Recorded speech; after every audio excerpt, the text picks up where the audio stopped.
Welcome, everybody, to the show. Phone fell down. Hey, everyone. Welcome, welcome, welcome. We are doing a live book reading,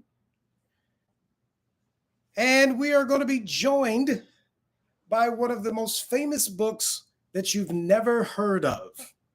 That's right. We're going to be reading a book called The Confessions of Arsene Lupin. The Confessions of Arsene Lupin, written in 1912. Therefore, it's in the public domain. We're going to be doing a live book reading of The Confessions of Arsene Lupin. That way, we can do live readings of the books without having to mess with those pesky copyright laws, if you know what I'm saying. So this is going to be a live reading of The Confessions of Arsene Lupin, written in 1913. So I want to catch you up on what's happened in the book already. You are not going to believe this. This thing was amazing. It was amazing. It was fascinating. It was illuminating. It had all of the elements. In the first two paragraphs, there was intrigue that turned into murder. That's right, murder. There was intrigue, there was murder, there was mystery, there was excitement. It has a bit of a Sherlock Holmes vibe without being Sherlock Holmes. It has a bit of a mystery solving, but without being right in your face, on the nose. Not Hardy Boys, but it had a bit of a mystery to it. And so this is The Confessions of Arsene Lupin, written in 1912. It's in the public domain. So we're going to be reading public domain books because we don't have to pay for them. No one has to pay for them. It's free. Thank you, public domain people. So I want to catch you up on what we've read. So far, the scene entered. We enter into this scene where this man is wanting to interview his friend, but it's really more like an acquaintance. And he has seen him in the newspaper, and he solved some big time crimes, right? Like he's had to crack some puzzles, and he's been able to make a name for himself in the newspaper. The setting appears to be, I would say, 1800s France. We're in the middle of a city in 1800s France. And so there are still butlers and maids that stand at the doors, and they let you know when Monsieur is out or Mademoiselle is resting. And so it's that sort of setting. And we enter into this room. And for some reason, I don't know about you, but when I'm reading a book, I get the picture that the room is like this dark brown, mahogany with shadows everywhere, right? So as I paint this picture, I want you to place yourself in the mind, in the space of this scene. And while we're waiting on other people to join, I want you to share this. I want you to make sure that we tap the screen, we share it, we comment. I'm going to try to address any questions that you have as I see them, but let other people know that we're going to be doing this really cool thing, and we want you to be a part of it. And so here's the scene that we find ourselves in. This man is interviewing Mr. Lumpkin, Mr. Arsene, and he asked him a question. He was like, tell me more about you, because I don't know anything about you. I just know what the newspapers say. And Arsene is like, the newspapers, they know it all. There's nothing else to know about me. And he was like, no, please tell me, please tell me. And after begging, Arsene finally says, fine, here's a pen and paper, write this down. And Arsene's looking out the window. And his friend is about to start writing, like whatever he's about to say is going to be deep. And so he starts writing, and Arsene starts going, he starts going 7, 3, 9, 8. And the guy's like, what's happening? 12, 8, 9. What are you doing? Keep writing. And he just has him write these series of numbers, and he never explains what the numbers are about. And eventually he was like, what is this? What have you got me doing? This is a child's game. He says, every number corresponds with a letter. Write it down. And he was like, are you some sort of evil genius that we don't know about? Fine, I'm going to write it down. And he writes it down. And as he is reading the random numbers that turned into letters, he spells them out. And not only does it form a word, but it forms a whole sentence. And here's what the sentence said that he pulled out of the air from random numbers. Here's what it said. It said, take no unnecessary risk. Above all, avoid attacks.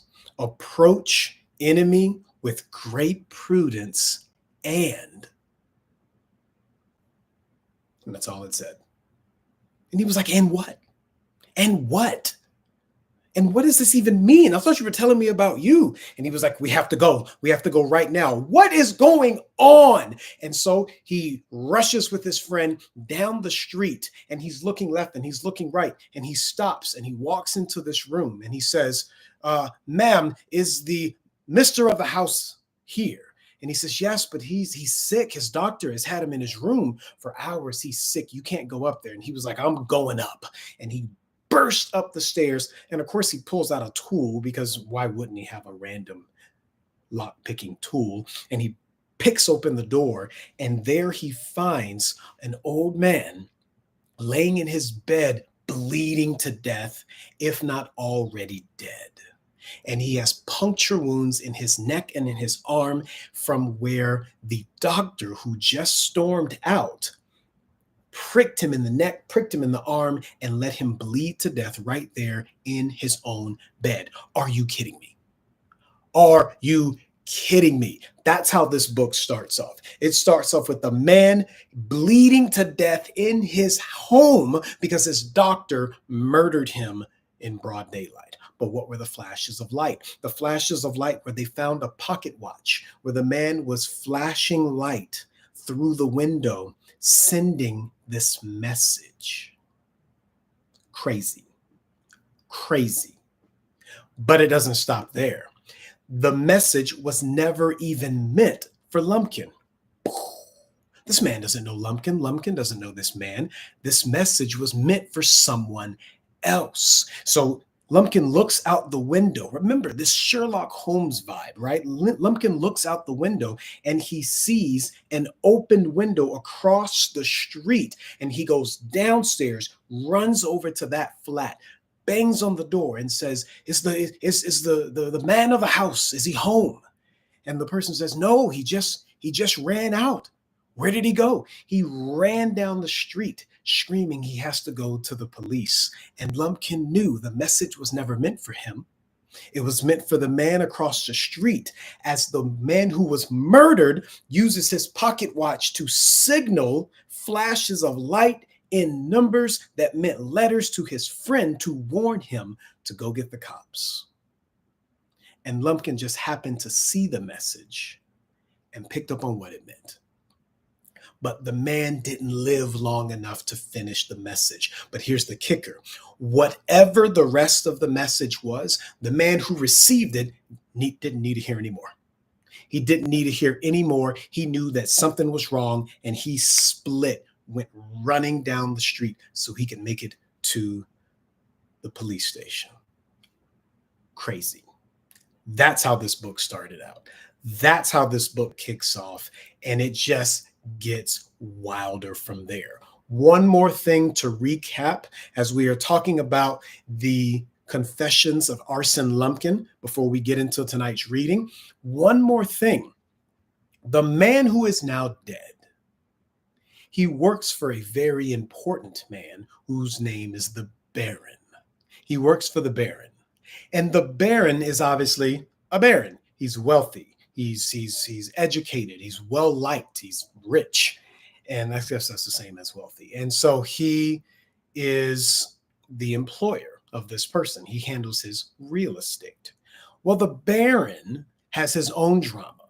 The Baron has his own issues. The Baroness is his drama. The Baroness is his issue. See, the Baroness has disappeared. She has taken a wad of cash and a trunk of jewels, and she is gallivanting. I sound like my mother now. She's gallivanting across Europe, spending money and jewels and diamonds and cash, and she is just living the wild life. And he has put up a bounty to return the Baroness, something like 300,000 francs. And so that's just kind of out there. That's just sort of out there, that there is this baron who his wife is running across Europe doing God knows what. The baron also employs a man to handle his real estate who was just murdered by a doctor and was sending signals to his friend across the street to let him know to take no unnecessary risk and to, above all, avoid attacks.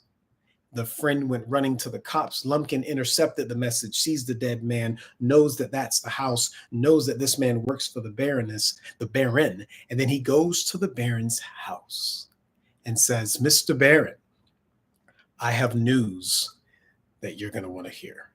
And the Baron's like, "Come in, let's talk." And that's where we pick up, where Lumpkin knows that the employee of the Baron is dead. And he kind of knows why. And he might already know how, when, and where, but he hasn't told us that yet. And so now we're going to pick up. Remember to like and share and comment the stream so that we can all enjoy the Confessions of Arsene Lumpkin, 1912, public domain reading. And we pick up with Lumpkin at the Baron's home, explaining to him why he's there and what he knows about the mysterious death of his employee. I hope you're ready. Here we go. "Well, Monsieur Baron," Lumpkin said, "it amounts to this. 5 or 6 hours ago, Lavenro, who for the last fortnight has been kept sort of enforced in confinement by his doctor. How shall I put this? He telegraphed certain revelations by means of signals that were partly taken down by me and partly taken down by my counterpart. He himself left surprised that the communication was about murder.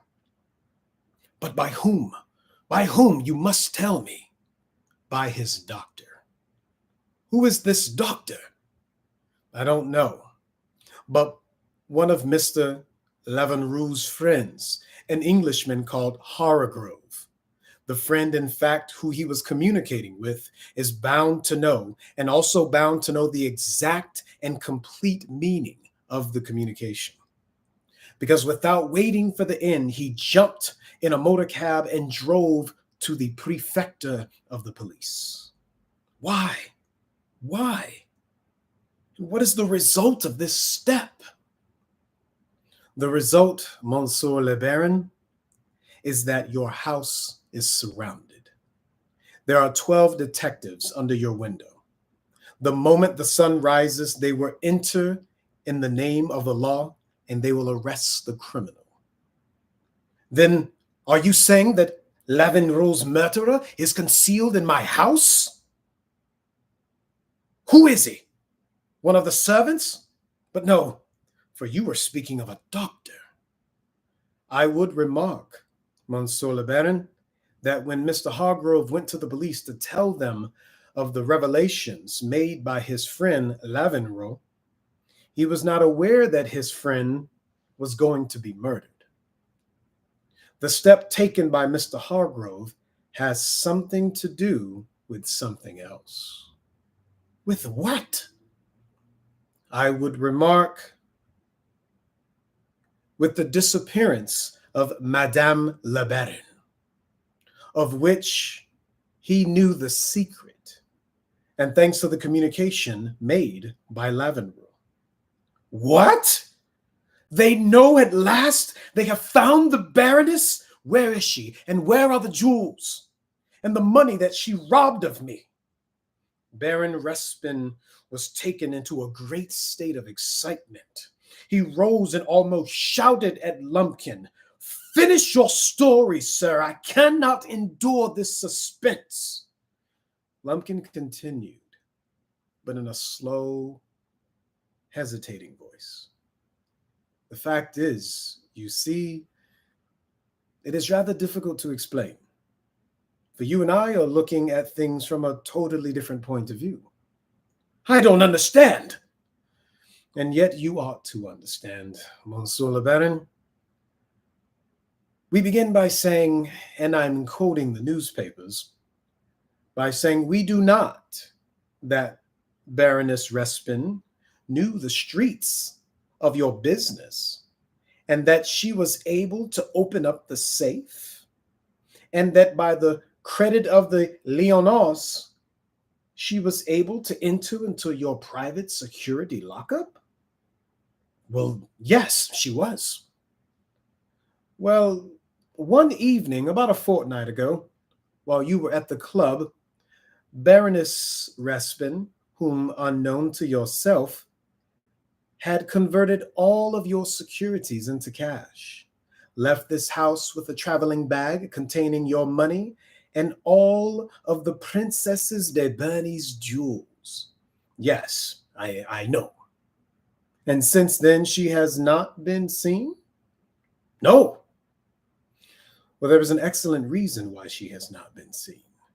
"What is the reason?" "The Baroness has been murdered." "Murdered? The Baroness? But you're mad." "Murdered probably the same evening she left." "I tell you again, you are mad. How can a Baroness be murdered when the police are following her tracks so step by step?" "They are following the tracks of another woman." "What woman?" "The murderer's accomplice." "And who is the murderer?"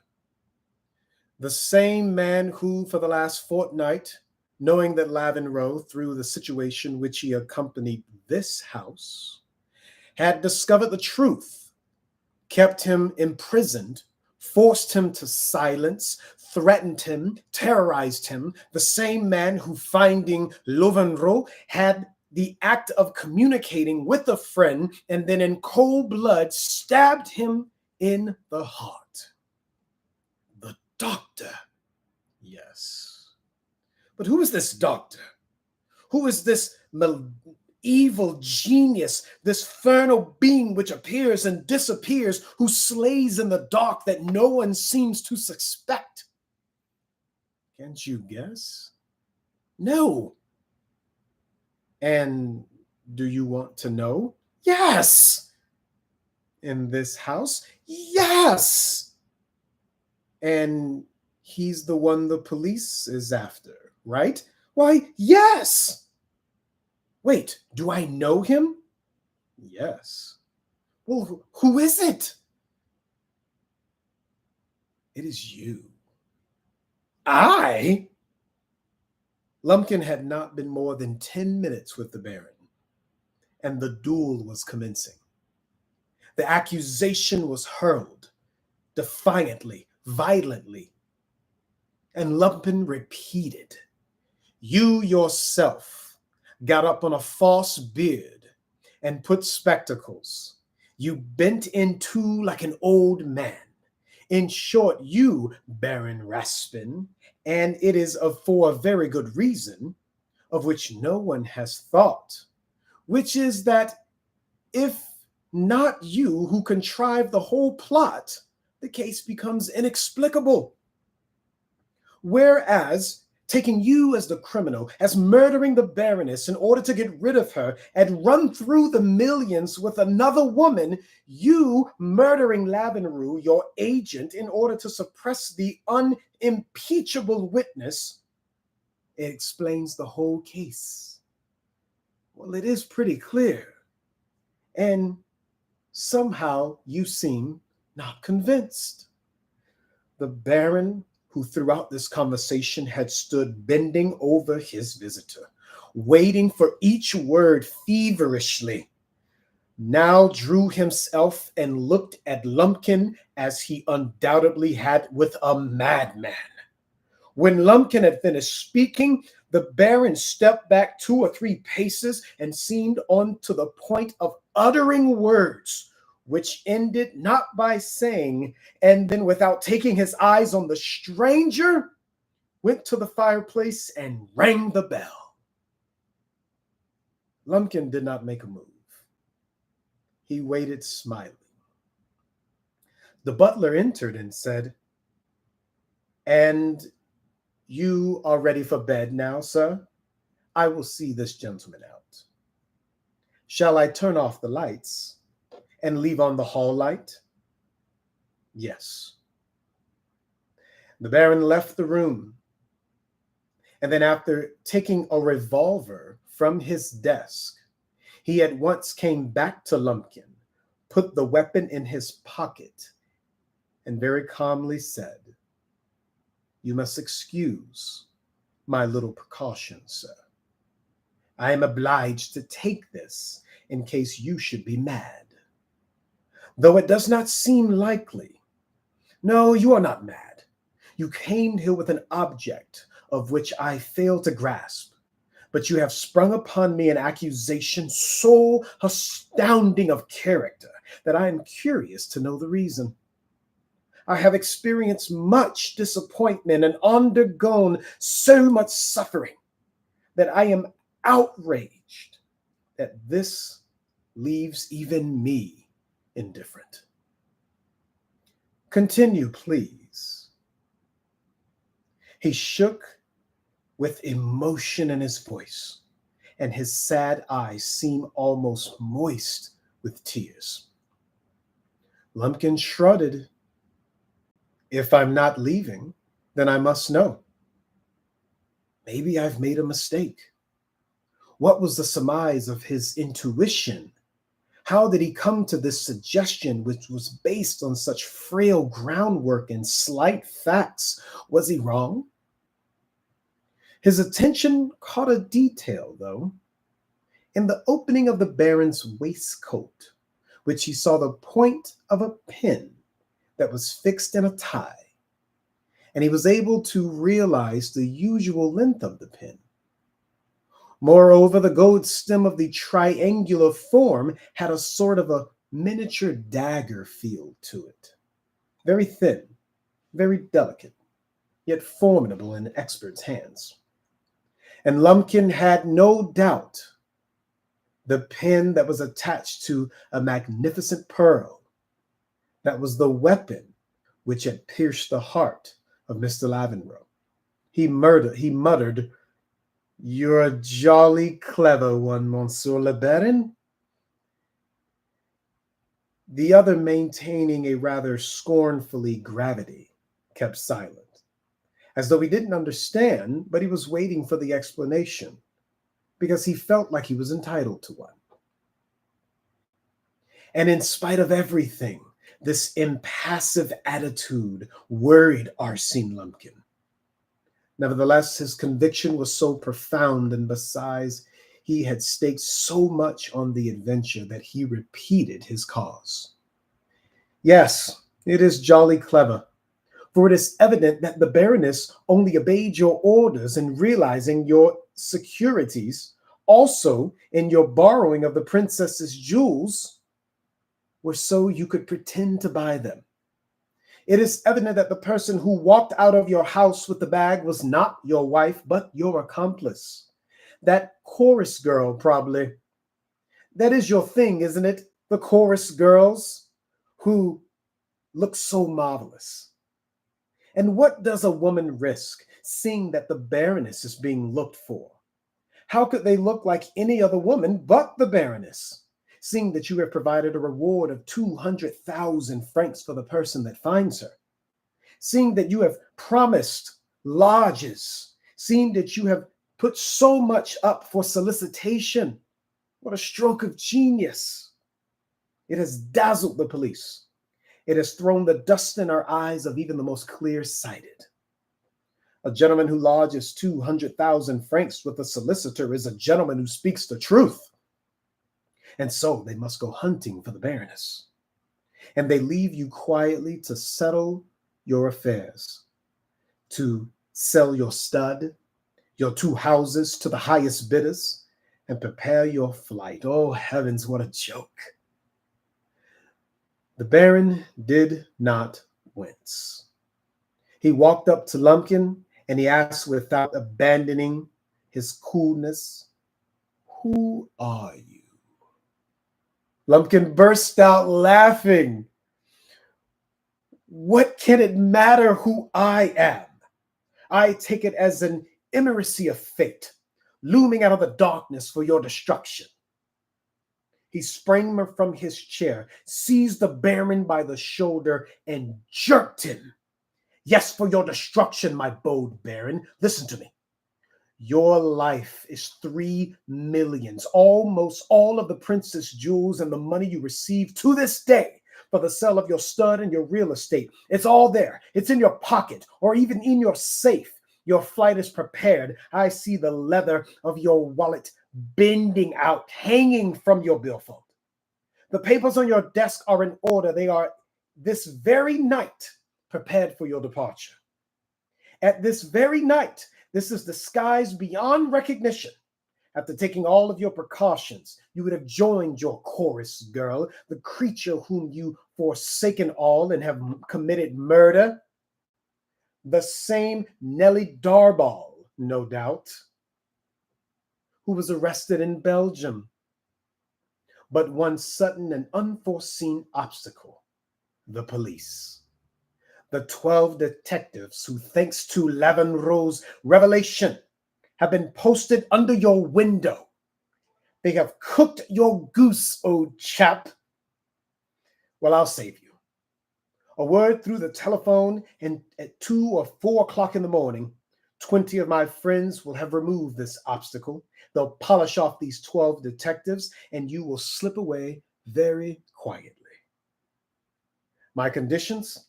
Almost nothing. Trifle to you. We share in the millions of the jewels. Is it a bargain?" He was leaning over the Baron, thundering with irresistible energy. The Baron whispered, "I'm beginning to understand. This is blackmail." But Lumpkin was prepared for the attack. "Blackmail or not, call it what you please, my boy. But you've got to get through what I've said to you. And don't imagine that I shall give way at the last moment. Don't say to yourself, here's a gentleman who has a fear of the police will cause him to think twice. If I run a big risk in refusing, then he'll be risking handcuffs, the cells, and the rest of it. Seeing that we both will be hunted like wild beasts, that would be a mistake, Monsieur le Baron. I will always get out of it. It is a question for yourself and yourself alone. Your money or your life, my lord. Share and share alike. It's not thievery, it's a bargain." A quick movement, and the Baron released himself from the grip and grabbed his revolver and fired. But Lumpkin was prepared, and the more so the Baron's face was astonished. He was assured that he would make contact, but under the slow impulse of rage and fear, he had acquired an expression of almost ferocity. And he kept himself under control just long enough to see Lumpkin's next move. So he fired again. Lumpkin first flung himself to one side, and then he dove at the Baron's knees, seized both his legs, and bound him to the ground. The Baron freed himself with some effort, and the two enemies rolled over each other until the other's grip and stubborn, crafty, brutal savagery followed. Suddenly, Lumpkin felt the pain in his chest. Stiffening his muscles with desperate effort, he cried, out. You villain. That's your Leavenroot trick, isn't it? The pen. He was overpowered. The Baron then clutched him by the throat and was victorious at last. You ass, he cried. If you hadn't shown your cards, I might have thrown you the whole game. You will have no such luck with an honest man around you. But what a bicep, my lord. I thought for a moment it was all over, but come on, my friend. You pulled out the pin. Now, that's what I call pulling a face. I will hold you down so tight, perhaps so tight that you black out. And my lord, at the last gasp, come and be good. That is just a wee bit of sting around the wrist more, and I shall end your life. Why would you not agree with me? We could have been two brothers. It's almost touching. At heart, you know, I was rather fond of you. And now I lay your throat in my hand, and I have nothing but 1,000 apologies. Half raising himself up with all of his strength, he caught another terrible blow to the stomach, and the Baron gurgled and laid stunned and unconscious. And that is where we shall stop for the night. That has been 30 minutes of the Confessions of Arsene Lupin, written in 1912. And I did not see that coming. I don't know about you, but I did not see Lupin possibly trying to blackmail the Baron, who apparently killed his own wife. He also pretended to be the doctor to kill his own employee, who found out that he was still in the jewels and running out of town. Oh my God. I didn't see any of that coming. Now, here's what I did notice. The Baron never admitted to it. He just started shanking and shooting. So, I mean, when you start shanking and shooting people, that's kind of you owning up to what you've done. That's you saying, I did this, and now me and you, somebody got to die, because like you kind of know my business. So didn't see that coming. All right, well, join us next week. We will be live again Mondays and Wednesdays as we read public domain books. This was The Confessions of Arsene Lupin.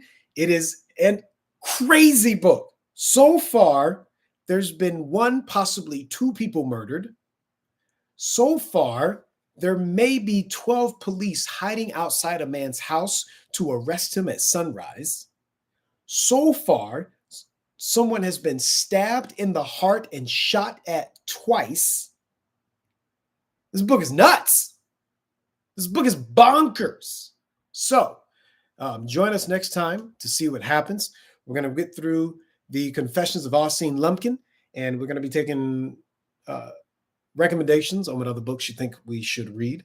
But this has been 30 minutes of public domain reading from the one and only Confessions of Arsene Lupin, written in 1912. Thanks for stopping by. You can join us Mondays and Wednesdays, 9 p.m. Eastern Standard Time, 9 p.m.-ish. And we go for about 30 minutes. We get a good read, we get our minds blown, and then we move on with our lives. Thanks, everyone, for joining. See you next time. Oh, and don't forget,